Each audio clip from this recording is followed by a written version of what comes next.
hello again. Once again, I've invited Mrs. Varley along to talk with Ian and I because she's been doing work with another class in her school, the Cape, and this time, I think, with a team of other teachers that... Yes, there were 3 of us working on this particular project. There was an MA student, Guy Williams, who's responsible for the majority of the work here, myself and Mr. Shanti Sharma, who was the class teacher. And the class is something of the same social mix, is it? And, Very much so, yes, here they... And they're older than our... Yes, these are 10-year-olds. Yes, yes, yes. Mm-hmm. Yes.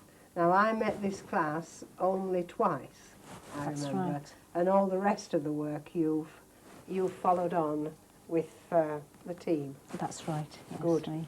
Now, in this work, I don't want to take you what we were dealing with in the last tutorial, Ian.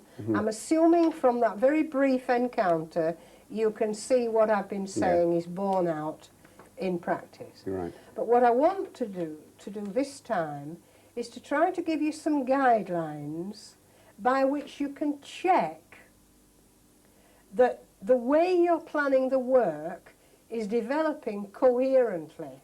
You see, much planning is done on the basis of how the outside looks. If they've done that, they ought to do that next, because that looks right. But that isn't the way it works at all. The way it works, Ian, is the experience they now have, because they've just been engaged here, what is the next logical experience to take? So you're looking much more internally at the development of work. And some of this may emerge in the work you've done. You may have been developing it externally rather than internally, because we learn all the time as we try this way of working. So the first thing I want to draw your attention to is this statement about internal coherence. You see, most people, when they plan work for children, they think the word logical is to do with how it looks. If you decide, for example, in this case we're dealing with Tudors and Stuarts, because that was the curriculum demand, wasn't That's right, it? yes. For this particular age range Yes. in the historical work. You think if we were, for example, designing dolls for a Tudor house shop or something like that, that the next thing would be to make the costumes. That's right, yes. Well, that is externally coherent, but it's not internally coherent, because designing dolls to sell in a shop is where you look. How do you display so that people realise these are genuine Tudor material, in that we've researched these carefully? So you see, the next logical step you may make is to look at Tudor art, to look at the way faces were painted in those days. This is the only evidence we have.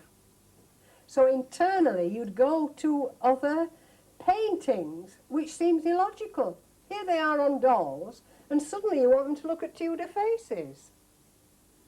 And that would seem silly, but to me that's sensible, because I'm teaching about Tudors and Stuarts. So it's logically organised from the inside of the children's experience.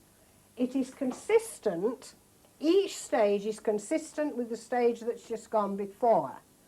Internally, it's consistent to look at Tudor paintings if you're making Tudor dolls. Not because Tudor outsides matter. The second thing is it's comprehensible to the receiver. The child finds it logical to do it, not, I thought we were doing this and suddenly we're engaged in doing that. The next one is that the internal, i.e. existing within the structure, develops without any dissonant factors for the child. Dissonant factors for the child. Now, this often creates a lot of confusion when you try to explain to colleagues why you want this to do next, why you want to follow this next. You see, in terms of a Tudor shop, We've done dolls, now we'll do pomanders. Now that is only internally coherent if we are considering our clients and what they might like to take away with them. Now in that context, doing pomanders after dolls is internally coherent because we are saying what will help people take something away that really is about Tudorness. But just to do it because, well, we did an art and craft lesson last week and it was a doll, and this week it's going to be a pomander, is not internally coherent. It only looks like it when you put it on a timetable. Am I making a little bit of sense on that? Now, in our case, when I began with the children, the sort of internal coherence, and I'll go on to try and show you how it worked, was first of all I offered them an external stimulus, which we'll go into in a minute. Then I offered them something they must manipulate. Once I'd given them that stimulus, they had to manipulate it, so that it became theirs, not mine. The third stage they had to do was to get a result out of their manipulation. I've got to help them feel, oh, I've done something here. I got something done. Then I've got to offer them the chance to have another think about it, to self-correct it. And finally, to be committed to saying, yes, I believe that to be true. In history terms, I believe what I've just done there is true. You gave me a problem. I manipulated and worked myself around that problem. I now have a result for my answer. Now I'm going to modify it because I can get some more information. And finally, I'll stand by my result. Now that's what we're going to be talking about in this tutorial, Ian. And so I want to try to introduce you, based in this, to this system here that I've written up. Now I find this is a very useful way of checking what are they needing of the teacher right now in order to go through those stages which I've mentioned before, whereby there is rigour in the work, there's responsibility in the work, and there's realisation in the work. Realisation comes at this point when you say, I stand by that. That's what I stand by. So, first of all, it seems to me that in our case now, we're going to look at Tudor and Stuart historical material. That was my brief from your school. I have to find a frame for it, a point of view. This is always consistent because we've chosen a drama approach. It is going to be actively engaged with, identifying with the material now. Not with thinking about how interesting it might be to run a Tudor mansion, but we're running one now. There's your drama input. I do apologise if I'm repeating myself, but I find that it has to keep on being said. It's the radical basis of why it comes out this way that I'm on about. Now, in my case, you see, I decided, you very graciously gave me the permission to do this, as you did with the other work in your school, to choose my context. And the frame I chose, that these 10-year-old children should become totally responsible over a period of time to run a Tudor manor house, just as the National Trust would demand of their employees if they were running a Tudor manor house. Now, I did this because it seemed to me it would offer me the Tudors and the Stuarts, because the building is there still when the Stuart people come along, just as we can go and see it today in our century. Now, I always look for the material I just have to hand. And usually there is something that you, as you assemble your knowledge, you think, where could I begin? And I remembered, of course, visiting Trerice with my young daughter in Cornwall and being thrilled by this particular book. There's an authenticity about it. It isn't antiseptic. It isn't a camera. It's a painterly eye. The lady has sat in this mansion and she's muddled it up. She hasn't said, oh, I'm afraid to put that vase of flowers in because it isn't strictly Tudor Stuart. She said a house is a living organic thing, and what I paint, some of it can go right back to the very beginning, and some of it is put in just yesterday. And so I thought, right, I will use this as my model. And of course at this point I knew nothing about the class except that they would be 10 years old and that they were already engaged in doing Tudors and Stuarts here. Now, how did you come to be involved in it? I can't keep my nose up, basically. Ah, right. Yes. I felt that Shanti, who I'm very good friends with at school, Is Shanti the teacher? Shanti's Yes. the teacher, yes, Mr. Sharma. He hadn't used drama ever, and I thought it would be a wonderful opportunity to acquaint him with, you know, drama as a learning medium. Yes. And then the whole thing just snowballed because we ended up working not only just with Shanti's class, but with my class as well. So we had 60 children running Therese House and Very 3 nice. teachers, which was Yes. a very nice way of team teaching. I'm comfortable with that, Ian, because 60, of course with 3 teachers you happen to have one who can come in now and again. I'm comfortable because I think the Manor House can use a lot of people. Yeah. You know, you need a lot of people. You're not going to run short of people because, you know, by putting 2 classes together. That's a very, very nice, a very nice idea. Now then, this model, first of all, it seems to me, when I start some work, I have to spend teacher time in orientating the children firmly in the direction we are going to go. Now, the one I chose was, we'll get our Tudor eye in. Now, that seems to me the absolute heart of getting interested in history. That when you get a Tudor eye, you have it forever. It doesn't matter where you are, you can, that's got a Tudor look to it. Or, you know, that's almost a Tudor. That's almost a Tudor design in that dress. Because you can see Tudor designs in modern clothes. You see, so that Tudor eye is something you carry forever. I thought if I could get them into that, I've done the history curriculum for Tudors and Stuarts that will stand them in good stead for the rest of any history they do. The sense of the period, not the facts of the period. You can go on all your life collecting facts, but to get the sense early would seem to me marvellous, you see. So the first thing is, how will I orientate the children towards Tudors? That was my first one. The second thing is, what sort of information will I collect together? What resources will I employ so that they get genuine Tudor input, not mucked up, blandified, stultified, only thin, crusty facts on the top. So I begin to cast about for, you know, what will be my input material. Now I have an instinct that my input material must be of the real world, not done for school children.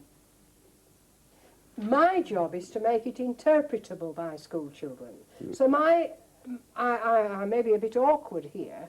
I tend at first to just ignore the stuff that's put out for kids, as you might say, and I look for the genuine material, and then I have to look at how I can do it and use it. So of course I make some work for myself. And, you know, I have to put up with that. I'm prepared to tolerate that work because in the long run I'll get more travel out of it and so on. So when you think of your input systems that you've been using, that you instinctively rely on, that's the most important thing first. What do you best rely on when you want to feed children ways of getting information, as well as the information itself? And of course, I've already told you what my instinct is. Go to the real world. rather than the stuff produced for children. I won't ask you today what your instinct would be. Before we'd had all these tutorials, what would you have looked for about the Tudors and Stuarts? Now, obviously, roles are a way of giving input. We saw in your last tutorial how documents are a way of giving giving information.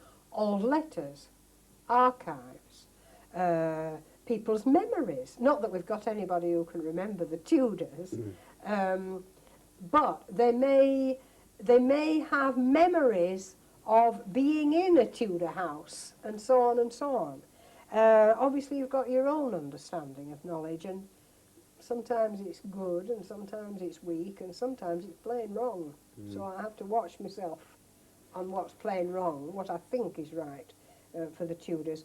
Pictures are an amazing source of material, and we are so blessed in our time with what is available because of printing.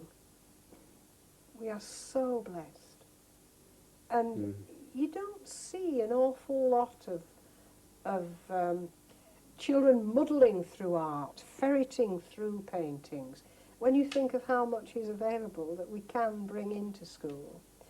Charts, for example, this chart here, that information is absolutely correct. I couldn't get it like that. That can do it for me. So I'm all the time saying, what sort of an input system have I got available? And how much variety have I got? I mean, if we look here, just what I've got here, we've got the history of Windsor Castle, we've got how to make potpourri, we've got the history of perfumes, we've got a recipe book of the Stuart times, and we've got John West's new work on information for children based upon actual places. In this case, something on the Tudors and Stuarts. Now, when I decide on my input system then, I have to think of, when all this input is coming at them, what will they be doing? So they're holding on to it, not copying it out. They have to be somehow able to latch into it, do some sort of task, so that it doesn't just drift past on yesterday's tide, which is what so much does. And that holding system, because it's drama, gives us an amazing variety of things people can do, because they're being in this frame. And of course the next thing is, it's all right having a holding system, but you've got to process it then forward. So if, for example, I read a recipe, I spend some time with some children deciphering, you know, how to jug a hare, and looking at all this peculiar spelling. Well, there's my input system.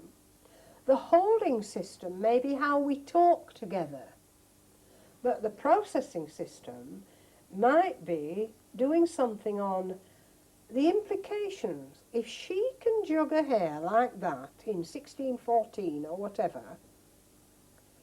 what does it mean she had in the house? Now that would be an example of a processing system. She must have had heat. She must have had a source of heat. She must have had vessels. What can we glean from this recipe about how she saw vessels as big, small, were they called gallons? What kinds of evidence is there? This is the processing system. So when we've ended that little bit of work just up to there, what we seem to have is just a list of what that lady had in the house. And people are saying to you probably, well, you never got onto the recipe. You got off the recipe. You'd never jugged a hare. If you'd have copied it out, it would have been more like you knew it. But of course what we have is an envisaging of a kitchen now, without which you cannot use a recipe. There has to be somewhere to make this transformation, this alchemy of cooking. So seeing the vessels is internally coherent for dealing with a jugged hare. The next stage, of course, is this process of realisation. Now, in terms of Mrs. Sperling's receipt book, realisation might take the form of, let's have a look at some Tudor kitchens in pictures, or a list of things, or go to a Tudor house. In this case, you went to a Tudor house at one stage, I know, and you considered the layout when you've got big frocks on. They don't all have to look like Queen Elizabeth, for goodness sake, but they are in bulky clothes. I mean, I'm built for it, you know. I mean, you're not, but I am. So the business of how is the heat kept going through the night? Where are the vessels stored? How are they cleaned? And so on. There's your realisation. We now can write, for running this Tudor house, our view of how we think cooking went on. We're nowhere near the jugged hare. We've come from the jugged hare. So is this making sense to you? Through the processing, the realisation. And then we need a practising time. Now that's when it might look more like drama. How do people, if some are carrying buckets of water from well springs and spring wells or wherever, and others are stoking the fire, and we know what sort of wood we're using, or whether we indeed have got coal, because there was coal available if you lived near a seam, an open, what we'd call an open cast seam. How were the orders given, and how would a jugged hare get done? Who skins it? Where does the skin go? What happens to everything? So you see, your practising time might well look like, let's feel like a Tudor manor house, and we'll make some cooking.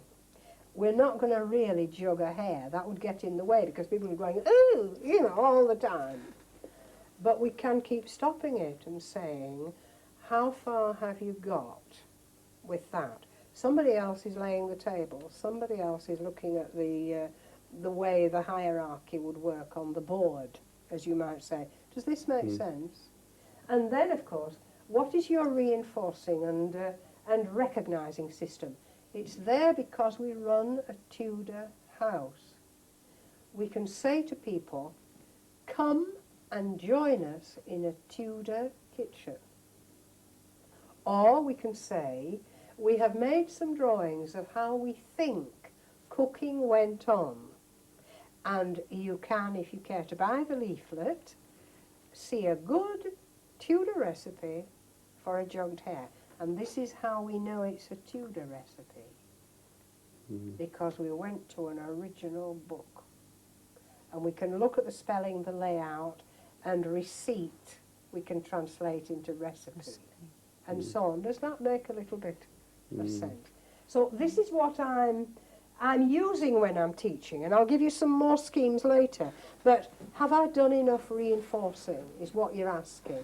What system of reinforcing could I use on this that's internally coherent to it? Now, I've only given you one model. I'm not saying you have to do what I did. I'm saying that that's the way I think when I'm trying to use this system. Has there been enough practising time? Will you, in terms of the children's behaviour, is it evident to you where they're at in that system? Yes. Particularly, well, their social behaviour one is looking at all the time. The way I am holding them within the Tudor running the house. The framing is always in the context of running the house. And you see, it's an absolute gift. It's a dead easy one, in fact, is this.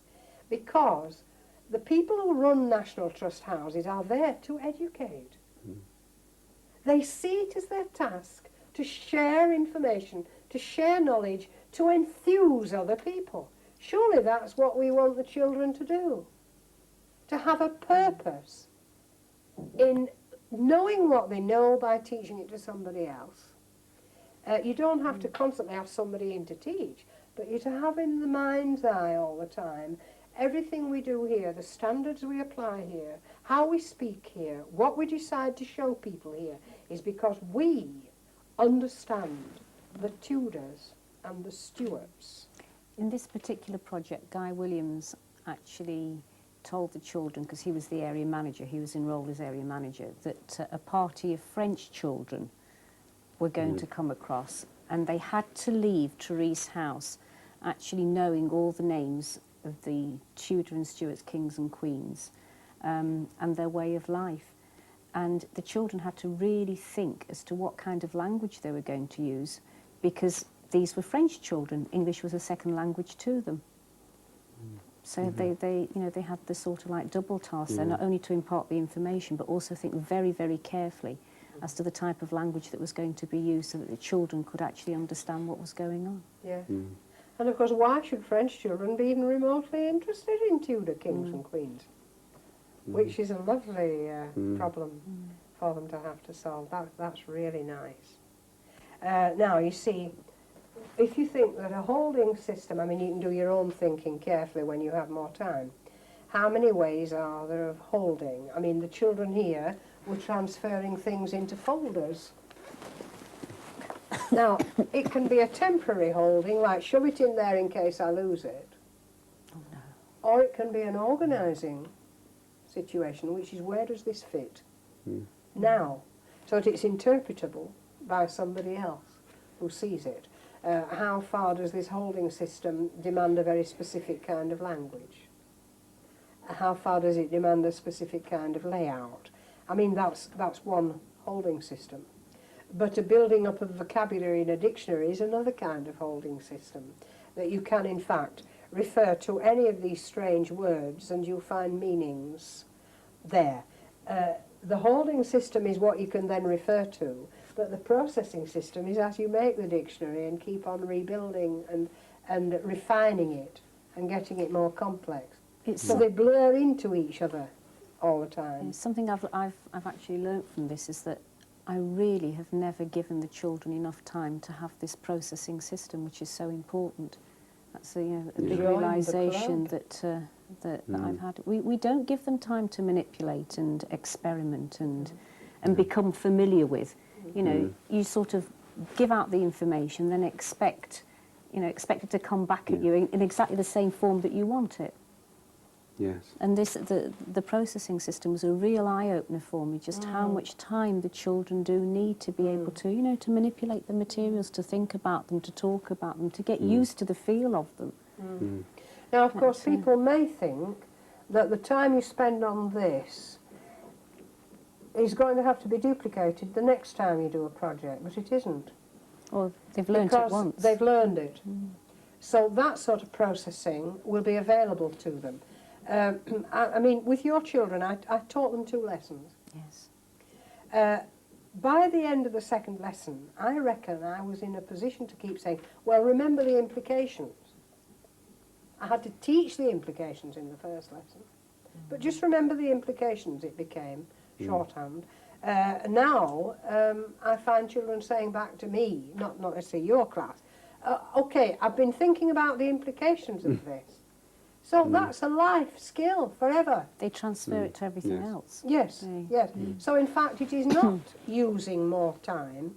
In fact, in many cases it's using less, because you're building in a kind of density, a spiralling, which is quite hard to conceive of in a short talk like this. Anyway, for example, doing a summing up.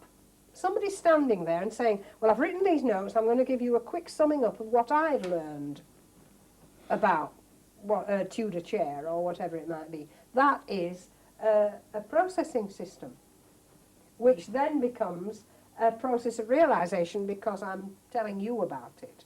And you can ask me any questions and I'll try and deal with them. And the asking of the questions is the processing system for the other people, you see. So all these are ways I have of reviewing the work. Am I catching it up? Am I giving enough time for this? Have I skimmed too fast here? There was an example in the Mary Morgan work with your class where I knew I was trying too quickly, but I reached for it in case. When we were in the cemetery, I asked the graves, the children were representing the graves, if they ever saw anything happen. I wanted to see if they wanted ghosts. And I got this classic remark, does much happen here around you? And the child said, not much. So I went to the next one. I knew It started. Went to the next one. When you are standing here in the cemetery, is there much, do the winds blow through? Not much. 30 And I not got muches. not much from every child. And it was a superb example of Hesketh landing herself. But you see, you can reach for something and see if it'll work. Yes. But you can't say, oh, well, the first child says not much, so I'll stop it. I had to go systematically through to honour each child. And the sensible kids all said the same answer. Do you ever see any ghosts around here? Not much. Do any leaves ever blow around here? Not much. Nothing much happened. That's why the gate creaked. And it's a lovely example of too early going for a process of realisation, because I haven't done anything about the input. You can't speak as a gravestone if you don't understand what you represent. A lovely example. And, you know, you hit it every time. Now, the realisation system is when you're getting it outside of yourself. What am I doing to help the children get this outside of themselves? They're not now directly engaged with it, they're directly engaged with what it is going to somebody else, or into a book, or whatever you use, into our shop, and so on. So this is what we're going to be dealing with. Now then, let's have a look at some of the tasks I asked the children to do, and we'll start to apply this. I decided, for good or ill, it's the Tudor eye. And I thought, where can I begin? And this is a matter of honour. You can't deny children the best that you're capable of.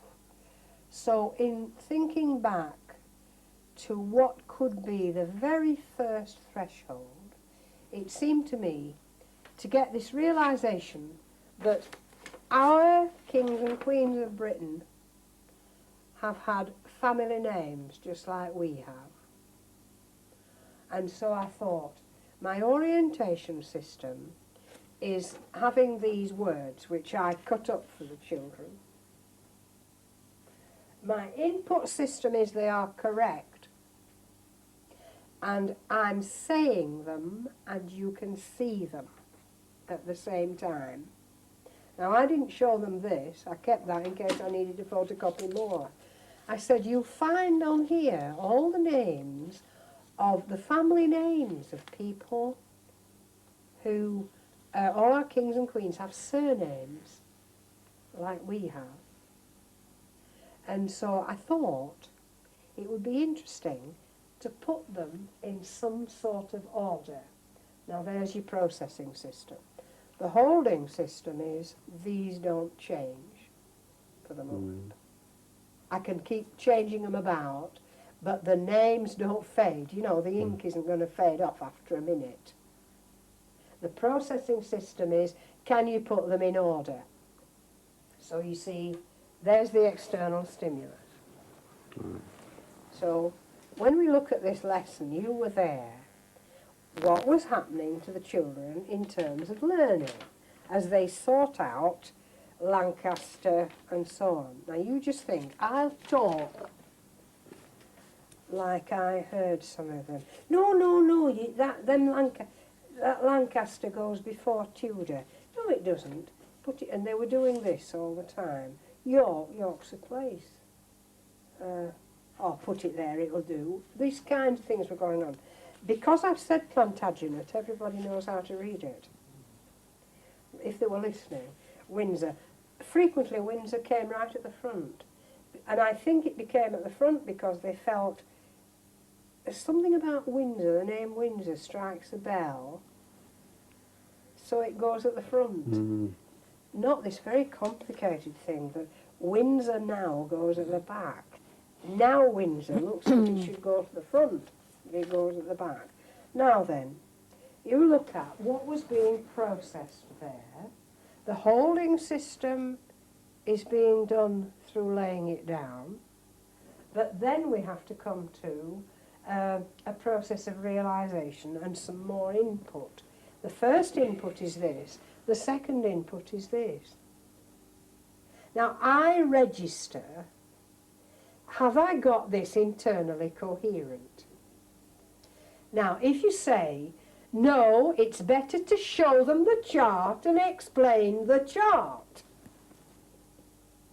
I will say to you, but they haven't done anything to be interested in it yet. But it satisfies your conscience. But You've it got it satisfies across. my conscience. Yes, I've done it. I've got the chart, and it's a good chart, you see. There's a Historical. weakness in this chart because the chart is old. I can't remember its date, but you see, Queen Elizabeth II should be a lot taller now because she's lived a lot longer. But because that's how it is in Osborne, I have no right to change it, and I haven't anything better. So I use that. I like it because it's visual. It shows a mathematical proportion as well as the years in numbers and so on. Yeah. So you see, when I'm looking at this, I'm saying, how can I make them interested enough in that to really study it? To know what they're looking for before they look at it. So I invent this. It's dead easy. I mean, it takes 10 minutes. Actually, for the first time in my life, I'd ever looked up all these family names. The Plantagenets, you know, I'd sort of vaguely knew from Shakespeare, but beyond that, you know, the House of York, I was saying, who's the House of York? So my education is already developing. Now, internally then, it was reasonable to say, come back and see whether there's any that need changing, not see where you were wrong. I mean, could you put them in right order instantly when handed them? No. I couldn't have done. And so we came to the second problem, you see, which was internally coherent. Now you've done all the families, this is just 2. But there's 14 of them. Can you put those in any logical order? Now here you heard the children using logic. Henry VII must have come before Henry VIII. But there was no Henry IX, I heard somebody say when they were. Is there a Henry IX? No, it suddenly all changes. So then we do the same process. Can you go back and check? Now they're looking at a very tiny bit of the chart, but I've started a sense of there's a very long history in our kings and queens, but the bit we're looking at is this. This must be quite boring to you, but I'm trying to show how I apply this. Now there's a bit more teacher preparation here, because now I want to create a practicing time. So I've invented a very crude game. As you realise, I've said before the present house of, and I'm using quite classic language, and you've got to lift it up. Now this one asks the children to go backwards, because my design of a process of realisation and a practice time, if you're going to study history, you can only do it from your own time. That's all you've got. You've got to have enough stimulus to want to go back. And in wanting to go back, you have to realise you can never know it as the people who lived there then knew it. But you can apply your imagination. You can scrutinise their evidence, but you belong to the 20th century. So I can't say to children, let's all be Tudor. That to me is a nonsense. Yeah, they find that very difficult timeline. That's what I've Yes. noticed from when we were doing this, that timeline was really... There's a sense, though, when you go backwards, you are placing yourself in terms of the past. You are deliberately. seeking your origins, you know, that's Yes. before me came. That's right. But I am here now. Yes. And the historian is always here now, reaching for it, trying to grasp it. applying information, evidence, knowledge, but always reaching. We cannot live the lives we didn't, even though we may feel we've lived before. I think what's interesting about that is it's something about focusing on the here and now and me, because I look backwards. I can look backwards. Yes. Whereas if you were doing it the other way around, leading from the back to the beginning, there's something about it being just an exercise, an activity that just maps something out in a sequential way that doesn't involve me. That's right. And the child has been here in these three. It's a game element here. All my talk is of a game. The kinds of behaviours I'm producing at this stage is a game sense of, oh yes, that's interesting, you've had to put the Windsors all the way up to the front, rather like a race, you know. The thing is, you see, you place the child at the middle. The child is manipulator of their knowledge from the very beginning.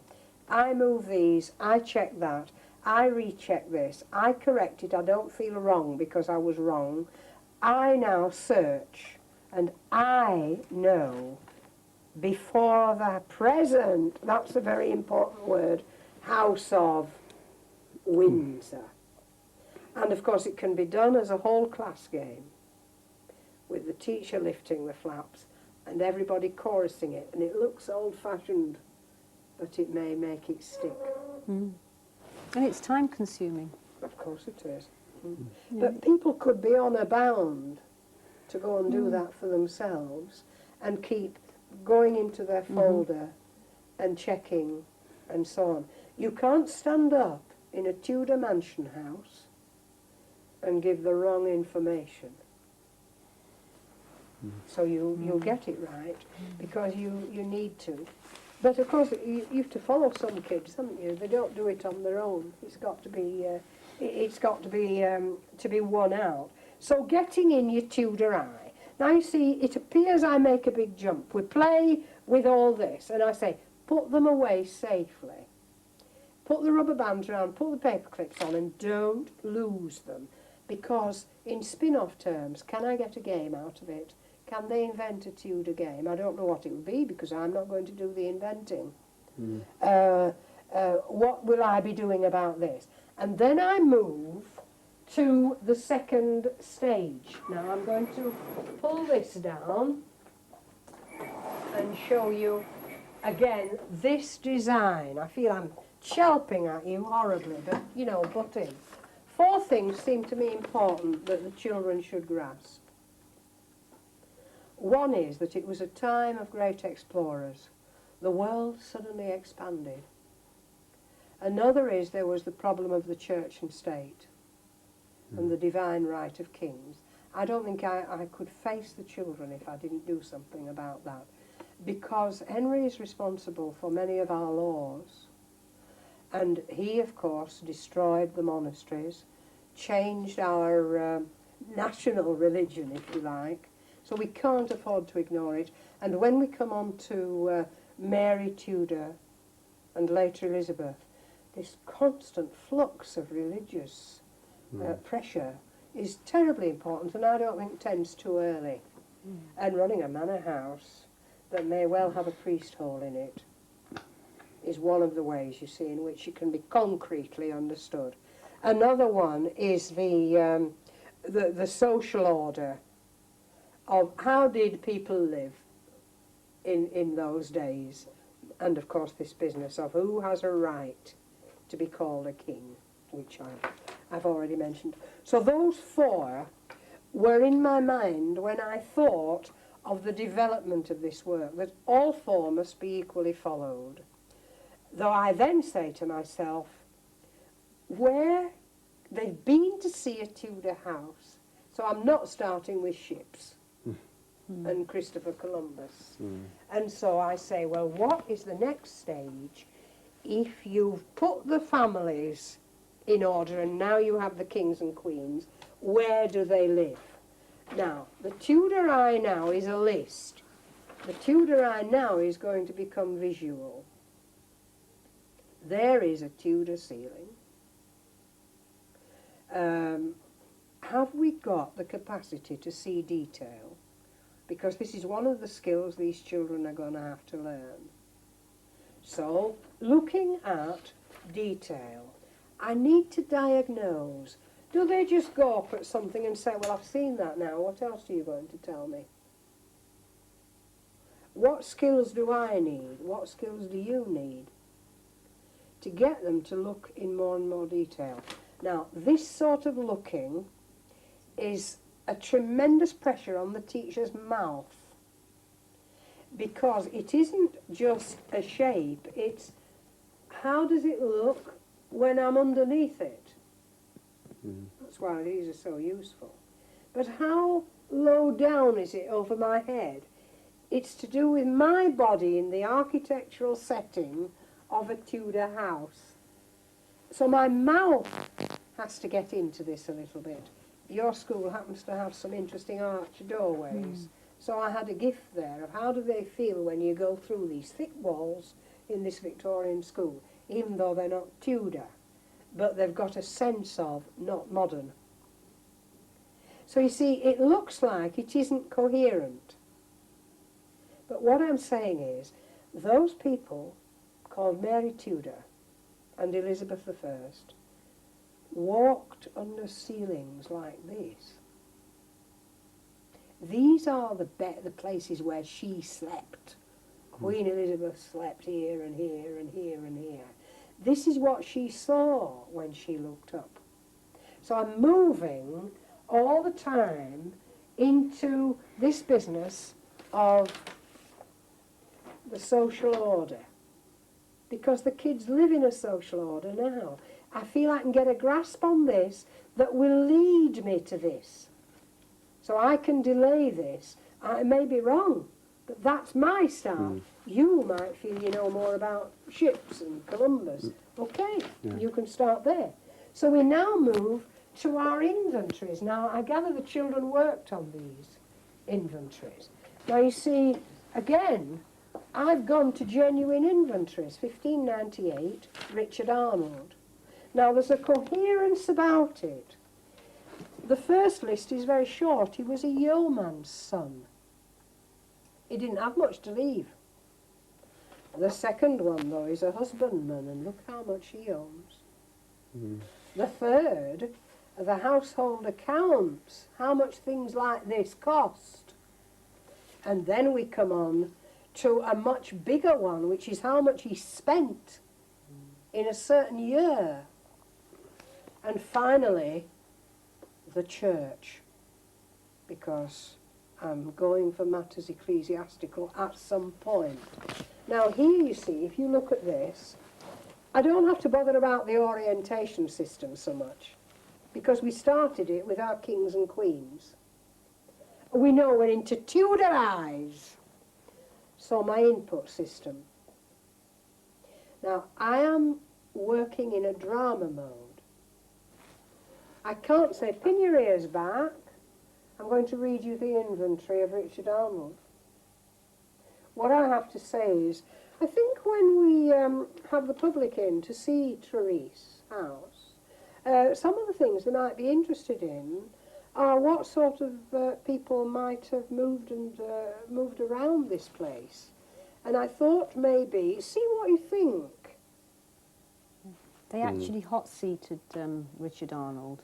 Tell us about it. There's, excuse me, I'll just let me get this right now, my processing system. Yeah, well, don't worry too much about that. I'm shoving it at Ian. They hot-seated Richard Arnold and Now, asked did you him, have a role? Yes, Guy, the MA student from Birmingham Poly that came in, played the part of Richard Arnold, and it was very, very interesting because he took on the accent, he took on the, you know, his sort of whole demeanour, the way he sat and everything, and the children were absolutely spellbound. You know, Did you dress him in full role? No, not in full So role. he took on the demeanour? Yes. Yes, now there you can remember back. Yeah. And they part of the actual drama context was that 3 men were from Therese House, of which Richard Arnold was one, because he was a gardener at Therese House. We made him out to be a gardener. We're going to go and fight for the king. And the children wanted to know, well, why did he have to go to war? And he felt because he didn't have a family, nobody needed him around Therese, so, you know, he could go. But some of the things that actually came out, excuse me, for me was, you know, what did we find out from Hot Seating Richard Arnold? That it's good to die for your country. That you always do what more intelligent people tell you to do. I mean, that takes you into a whole area of social communication there. He told them that he'd never actually set foot inside Therese House because at that time the poor people were kept out. And, you know, poor people were not always treated with dignity and respect. So that set the It's a very septic product, in fact, isn't it? We've, for some reason, we've got the business of him going to war, and then what did you eat? What do you eat? Which is interesting because it seemed important from them, yes. How did you feel when your father died? And so on and so on. So that's a very interesting example. Now, the input system is coming now from the role. But the children are putting as much in as the role is. The holding system, presumably, is they need it for Therese House. So they have to be careful they don't neglect any of these answers. There's a purpose in it. Now, the processing system, presumably, was getting this down, going through all his answers and later, retrospectively, writing it. I mean, presumably they didn't write it at the time. No. The process of realisation, presumably, would be as you spoke with them at the time about it. Now, did you do anything, or have you been able to do anything yet about the practising time? You needn't have, because these things, I haven't at the moment. you know, you can't take everything up at once. A practising time there that might emerge because you want it. He said we were never allowed inside the great hall. So you see, you might at that point take up that and do a technical drawing of Therese House and all the layout of the outstanding farms, the outlying farms, the herb garden, the knot garden, so that you reinforce internally coherently the social order. That's right. Yes. So it looks wrong. Suddenly, you know, we dismiss a fella, we write this up, and we start on a technical drawing, for goodness sake, of a great Tudor house, of which there are many good technical drawings available to help us, to give us models of it. And finally, you see, your reinforcing and recognising system would be how you use that in Therese when we run it. Now, there is a muddle here. We're using Therese Cornwall when really they ought to invent their own Tudor house, so that we don't get muddled between an actual house that would have this sort of garden in Cornwall and ours, which could well be in the Midlands because this is where we know, you see. So there's a little bit of niggle in me that I didn't get that established to invent, you know, their own house. Now, I believe at this stage it's very historically sound, as long as that role doesn't start embroidering up and starting fantasising about things, because it'll be planted so clearly for the children. It'll go in really deep. See, it very quickly goes into deep memory because it's an interesting adventure. So he better be careful what he says, and so on. Now then, have you any other examples of work that they did with you? We've just got a few minutes where we can say, there's an example of moving in, there was an orientation system, there was an input system. For example, the work on Polonius and the work from Shakespeare.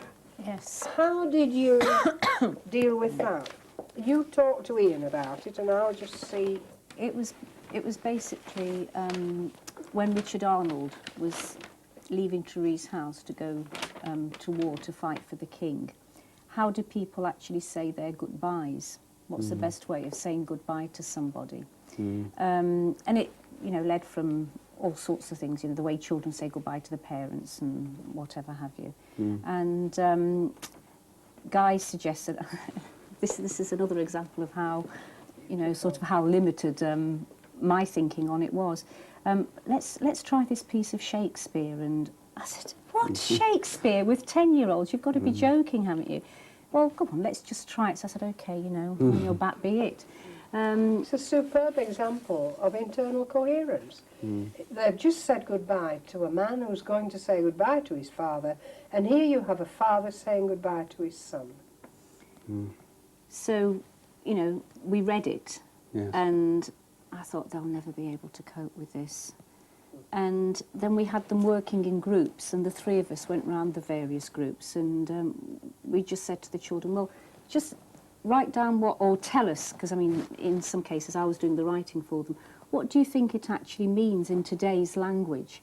And you've got some Yes. evidence there. I wish you luck, my son. I wish you to come back. I don't want to miss you. My blessings are with you. If you die, I won't live without you. I would like to know something. The ship is something, you have it. I haven't had a chance to read all these. Now, what has happened here then, if we're thinking of this internal coherence and this processing system, is there's one consistent thing happening, and I think Ian's got the message. If you use good material, it works. It really works. And if it's used in context, there are no barriers put up. You don't have to say, now look, Shakespeare is really very difficult. And he's printed in this double column stuff on thin rice paper. And only people who are 16 ever could read this. You simply say, you know, when that soldier was having to say goodbye to his dad, I found a dad saying goodbye to his son. And I thought, how interesting, we've got somebody doing just the opposite. And what I found very interesting for myself was that the children, who were very poor readers, their interpretation of the text, when I read it to them and I did the writing for them, was marvellous. Absolutely marvellous. What you know, the way they understood it, the way they empathised with it, you know, what it would be like to have your son go away. Yeah. It was such a learning experience. Well, for I me. do It's- believe, you know, we're born, we look so little, and some of us grow very big, but we look so little, but we are programmed for learning like this. We are programmed for the storing of human experience, and we are programmed to be interested in all the marvellous knowledge that humans have collected. I believe it. So I can't give them mishmash, pubs. Why can't they share in the knowledge of somebody like Shakespeare? On that note, Ian, we shall continue to your next tutorial. Gosh.